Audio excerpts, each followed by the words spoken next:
Hello, everyone, and thank you for being here. There's a kind of pleasure in sitting down here weekday mornings and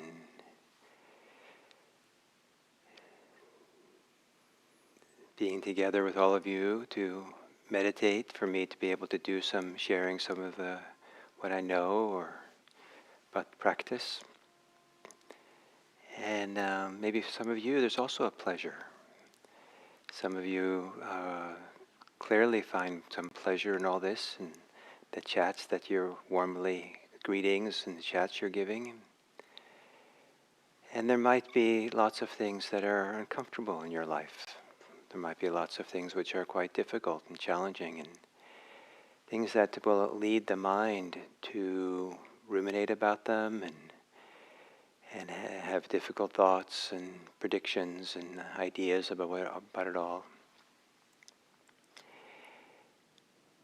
And at any given time, there is both what is pleasant and what is unpleasant.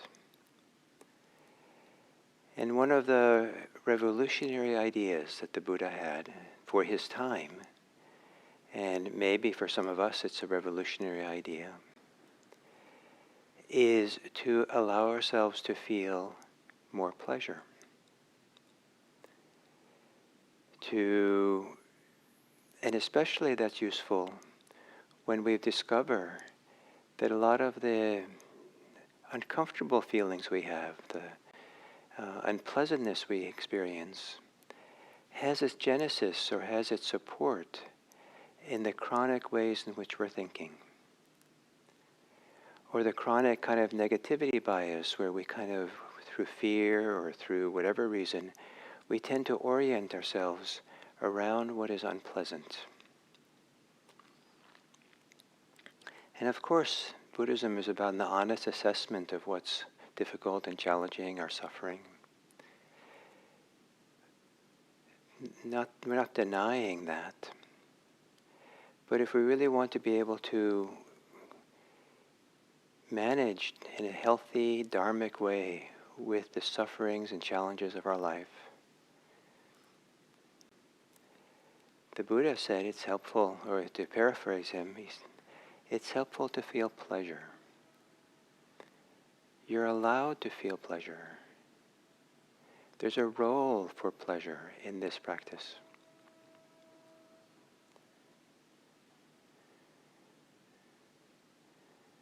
I just went to heat up my water,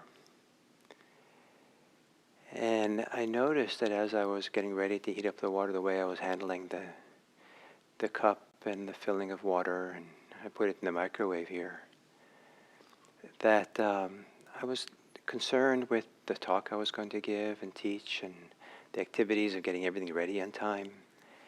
And it was fine, but if I really noticed that carefully, I noticed there was some unpleasantness in it. It wasn't particularly pleasant. And as soon as I recognized that, I became attuned to the pleasure that was there in filling up the cup of water, carrying it, stretching my arm, putting it into the microwave. A small, maybe insignificant pleasure in some scale of things. And some of that, once I felt the pleasure, then I could move my arm and be with the whole phenomena of heating up the water. I could do it in an even more graceful way, more pleasant way. Was that a denial of the unpleasantness that I was feeling? I don't think so. I think that my mind was just focused on one part of reality. And there was a different part of reality that was more nourishing, more supportive. Rather than thinking about what I was going to teach you, all of you, probably better to show up in a good state. Show up,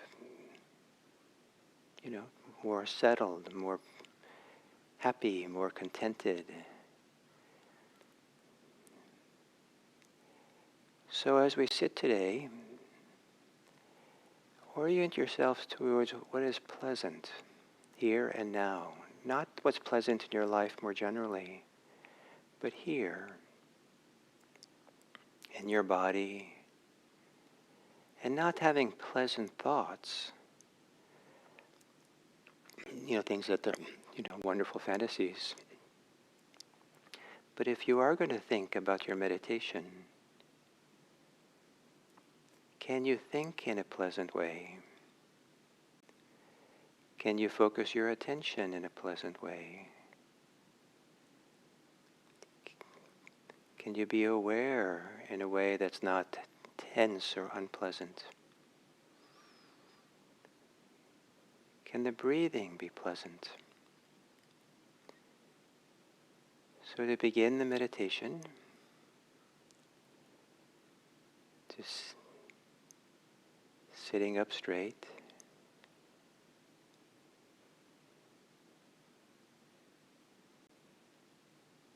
gently closing the eyes,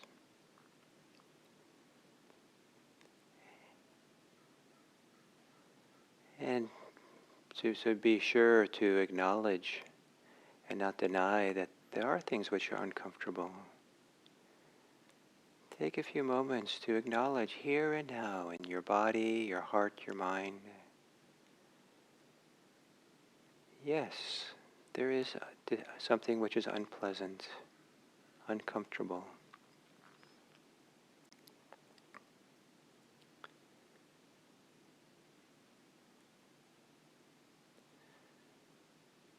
And some of that might be unnecessary. Some of it is a healthy part of life. But for practice, either way, we don't have to push it away or deny it, try to fix it. And having acknowledged it now, see if you can acknowledge what is pleasant for you here and now, starting with your body. Maybe in your hands,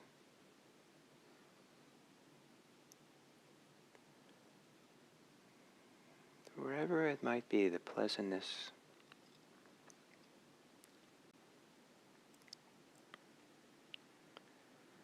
Maybe there's pleasure in relaxing more, softening the tight muscles.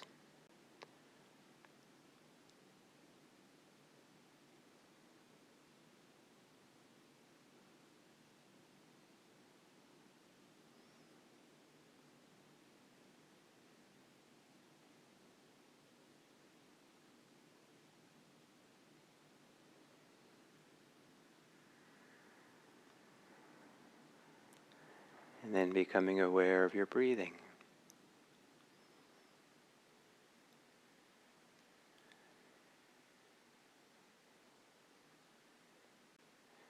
And can you be aware of your breathing in a pleasant way? Or at least not be aware of it unpleasantly, with strain or pushing, contraction, with beliefs of, I can't, this is difficult.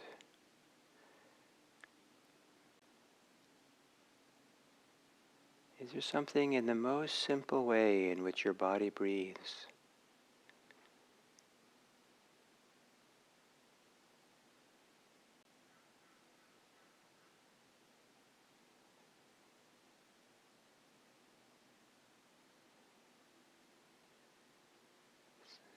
Simple way your body breathes that you can find some pleasure in it.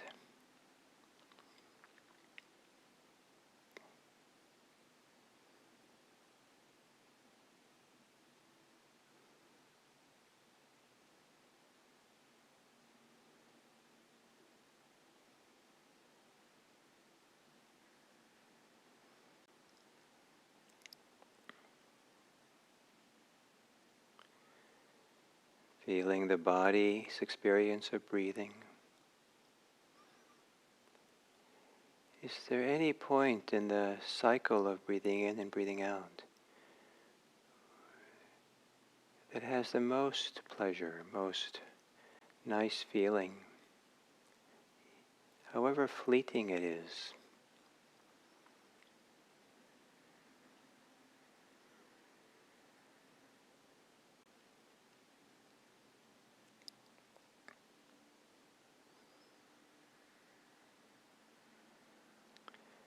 Be sure to feel that part of the cycle well whenever you get to it. Feel the pleasure or the niceness.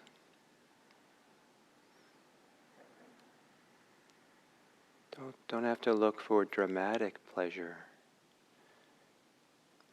Maybe it's a very light pleasantness, ease.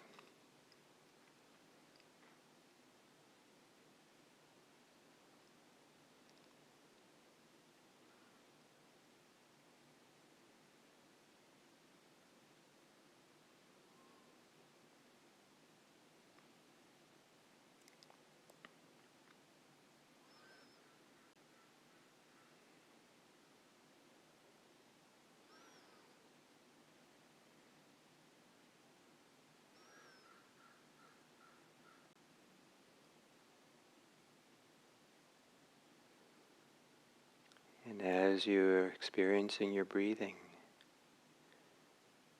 maybe in a easeful, relaxed way, are there small ways you can adjust your breathing so it becomes more pleasant? Maybe there's a relaxing in the belly and the chest.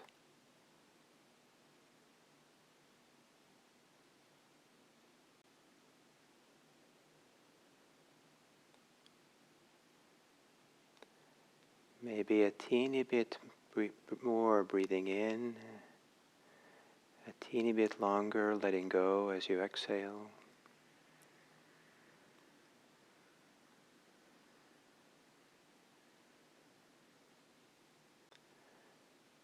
Maybe a teeny pause before you inhale.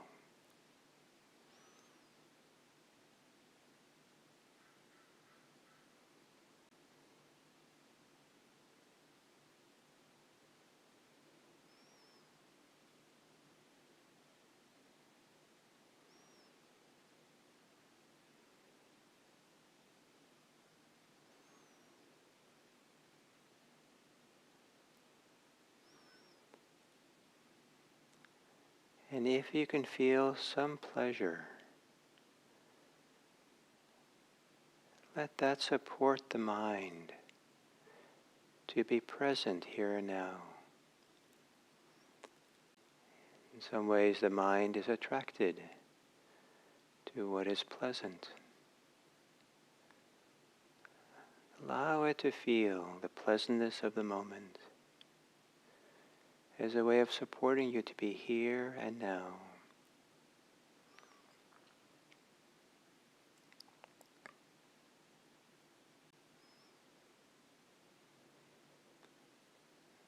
To help you settle down and relax.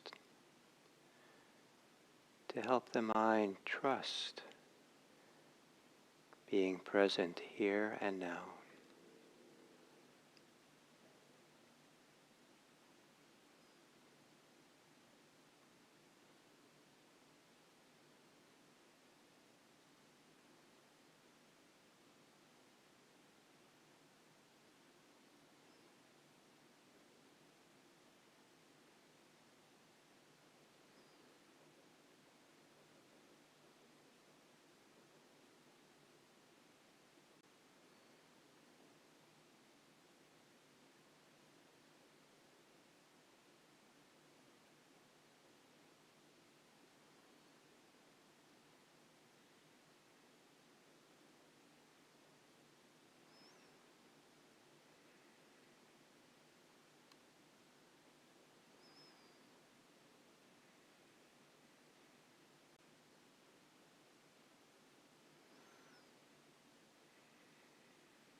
To know pleasant present moment pleasure, we have to be aware.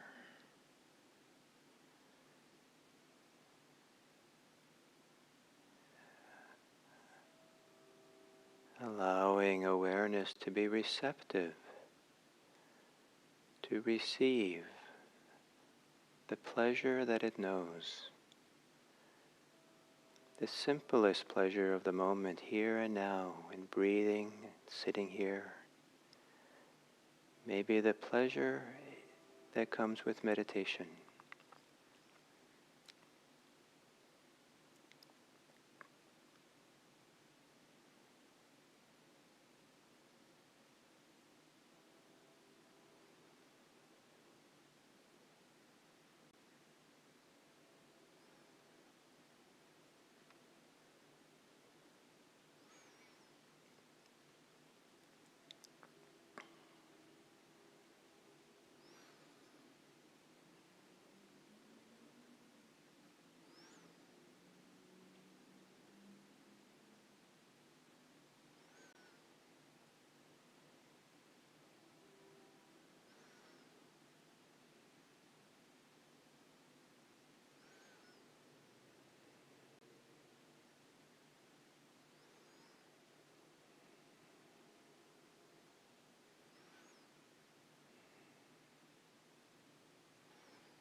If there is unpleasant sensations, experiences,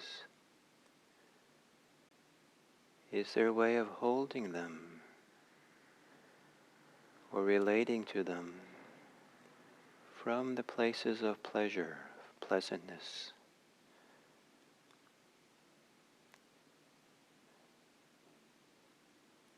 Maybe taking them both in as you breathe, so that there's not a fixation on what is uncomfortable.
And then as we come to the end of this sitting, are there people for whom, if you think about, you feel pleasure? It's pleasant, it's enjoyable, it evokes good feelings to think about certain people. Let yourself feel the pleasure of recalling people in your life who you enjoy, or who you love, or who you care for nicely. The love, the friendship, the goodwill you feel might be the source of that pleasure, the delight.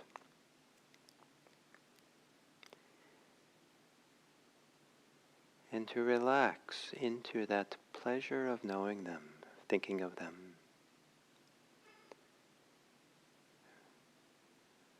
Feeling the pleasantness, if it's there. And then imagine that from that pleasure, you can gaze out upon all people. The people you love, care for, the people you are neutral to, even the people you're troubled by. You can look upon them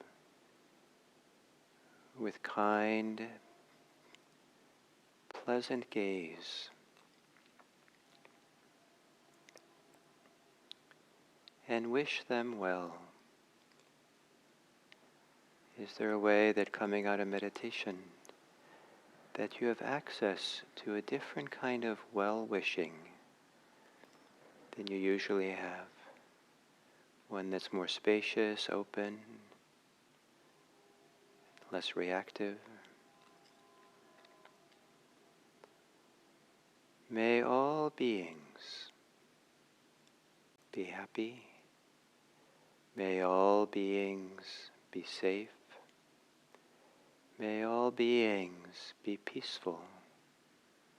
And may all beings be free.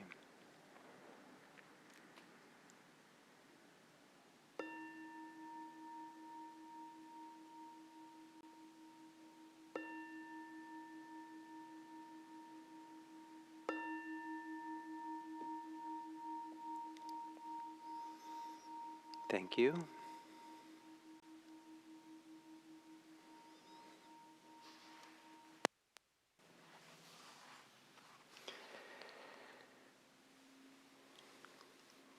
So good morning, or today, hello, and here to give the second talk on the mindfulness check-in and how to use mindfulness, the classic mindfulness teaching on the three foundations, as a way of freeing ourselves from unhealthy, unuseful preoccupations with the challenges, difficulties we have in our life.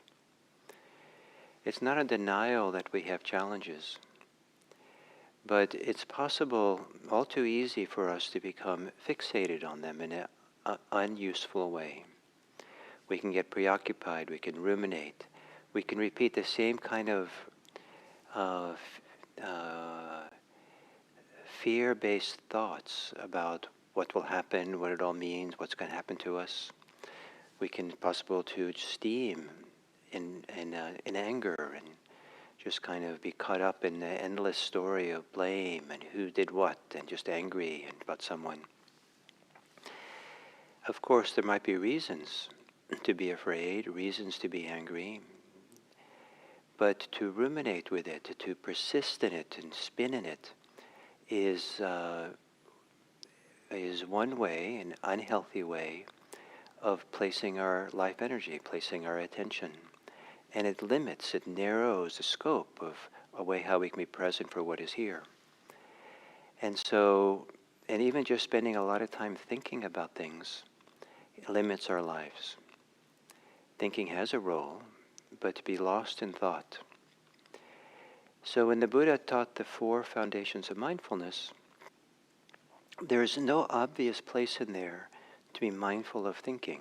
We often will teach mindfulness of thinking, as though there is a place, but in that teachings of the Buddha, there's no obvious way. And I think he knew very well that people think a lot. In fact, he gives instructions elsewhere of how to work with distracted thoughts. But I think in the classic teachings of mindfulness, he offers a different way of being present for our direct experience that's not mediated so much through our thinking. And that is, rather than see things through the lens of what we're thinking and how we're thinking, and is to drop into these four different areas, to kind of tease apart these four areas of the totality of our experience. And that is to be aware of how things are experienced physically, in the body, how things are either pleasant or unpleasant, the pleasure or the discomfort of things, the mind states, and then the mental processes. Today the topic is the second, the what's called the feeling tone of experience. And when we go through the checklist and say, okay, I'm having some difficulty, and it didn't happen today, but it almost happened, coming down here to IMC to teach a little bit later than usual. And so I could have been preoccupied about, oh, I need to get here, I'll be late, what'll happen, and how am I going to be efficient when I get there to set everything up, and I could be spinning that way. So that would be the challenge of being late and my preoccupation and worry around that. Once I notice that's happening, then I give myself the checklist. Oh, what's happening in the body? I'm agitated. What's happening in feeling tones? It's unpleasant. What's happening mind state? It's gotten narrow and tight. And what's happened in the mental processes? I'm caught up in a certain degree of worry, a certain degree of little bit of aversion to feeling the way I'm feeling. And then if I look at that checklist, I see, well, the most interesting place, maybe the strongest place, is actually it feels uncomfortable, the whole thing. Let me look at the discomfort. That's the important place to bring attention to. And sometimes that's enough, because that's enough to me to recognize that I'm tense, and so then I can relax. I can soften around this, how I'm feeling, and that kind of opens the field and relaxes the whole thing, without having to figure it all out in my thoughts and ideas and be stuck there. So that's a simple way that mindfulness can work. But for the Buddha, the attention to the feeling tone can be revolutionary. And it was for the Buddha because when he discovered some of the pleasures and joy of meditation, he asked himself, do I need to be afraid of this? And he said, no, it's okay to experience this pleasure. And this kind of, in a very, distant way, is a little bit mimics my experience of meditation over these years I've meditated. That in the first 10 years of meditation or so, I had no idea. Actually, I was discouraged from feeling any pleasure. If you went to the meditation teacher and talked about you feeling pleasant or pleasure, you were told, let go of that, just kind of stay present. Be with the emptiness of things. Be with just sit and not focus on anything. Just let go of it. Let go. And there was no way of acknowledging. And even though I would sit in meditation in that tradition and have sometimes some really good feelings of being present, they were never validated or given a place. And when I started studying Vipassana, I eventually discovered there's actually a very important place. And it's okay to experience pleasure. It's part of what it means to be a human being is to have pleasure. But in fact, don't be attached to it. Don't strive and struggle to have it. Don't expect it. But do allow yourself to feel it. And it can be revolutionary when the mind is preoccupied with what's uncomfortable. If the mind spins out in fear or in anger or distress or grief or sadness, all those emotions are part of human life, and certainly don't want to deny them or cut them off directly. But the preoccupation with them, and the preoccupation with these kinds of difficulties and challenges becomes the fuel for the challenge to be bigger and persist longer. And so we have to somehow be able to moderate or monitor what we're fueling and what we're feeding and growing and maintaining. And so it isn't that we're not supposed to feel some discomfort, but maybe it's unnecessary to feed it. And there's something powerful that happens if we start tuning into the pleasure, the pleasantness of the moment. that is not meant to be a denial of what's unpleasant, but it's a way of moderating or finding our way with what's unpleasant. There's a different reference point. There's a different way in which our attention is being fed, our attention's being conditioned. It's being conditioned by what's pleasant rather than persisting with what's unpleasant.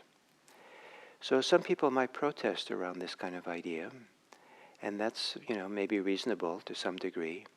But if you pay careful attention to our mind's reactivity and what we're feeding, what we're influence the ruminations, the spinning of the mind is having, and you find out that a persistent way of thinking, a persistent way of kind of being caught and is fueling your feelings, fueling the distress, fueling the sense of emotional challenge that's going on, that also is not very useful.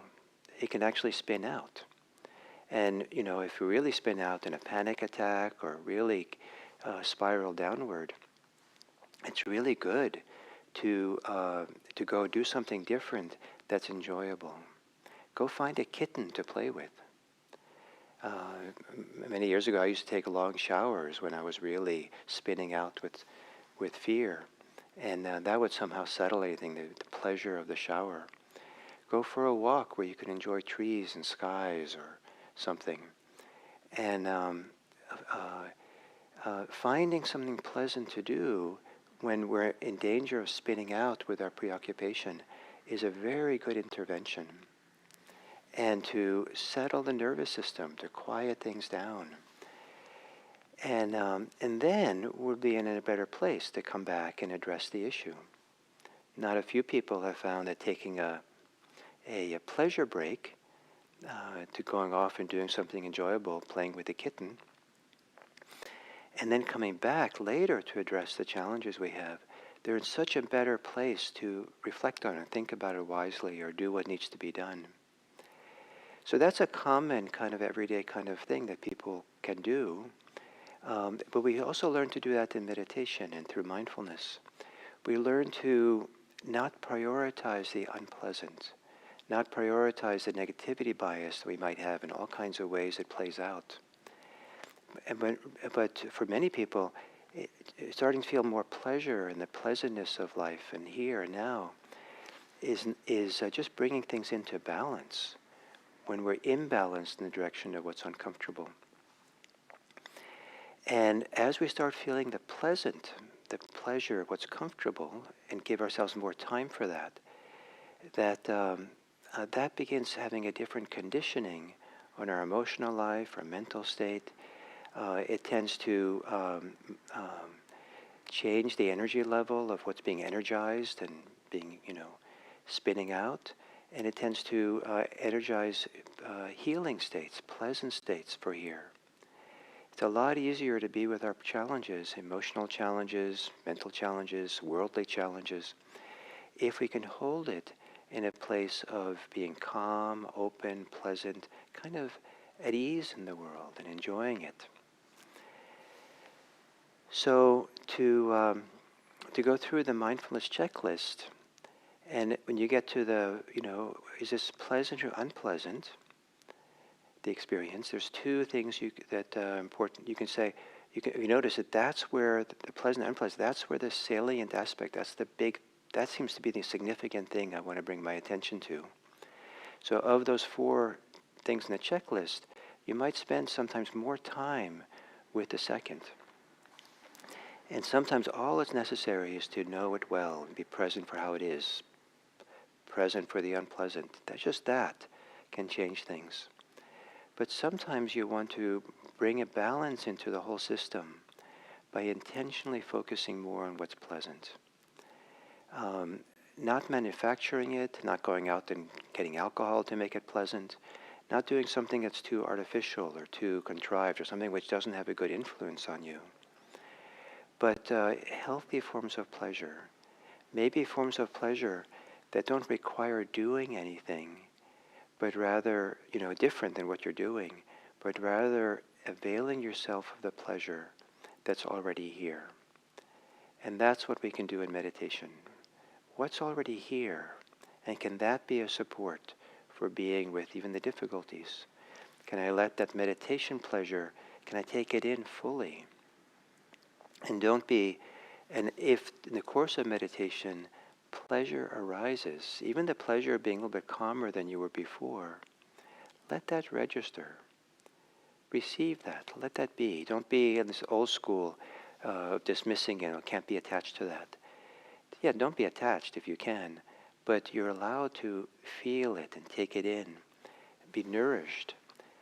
There's a way, healthy, wholesome pleasures of meditation, of mindfulness, of being and learning how to be with ourselves, have a healing force on us. So in this way, I hopefully have conveyed that the Buddha's emphasis on feelings, feeling tones, and the pleasure is a revolutionary thing for some people to focus on. And it's a game changer. So maybe at least for this next 24 hours, it can be the game that you play. Certainly explore the world of how you experience pleasant and unpleasant. How do you react? What's your reactivity way of being with things that feel unpleasant? And what's your belief and reaction and comfort level with what is pleasant? And can you allow yourself to notice more of the pleasures that are already here? Can you switch maybe the negativity bias that some people have to what's unpleasant, to begin to give a richer, fuller experience of what is pleasant? And may that be really beneficial and support this Dharma practice we're on, and support your ability to have a realistic and useful way of being with challenges. So thank you.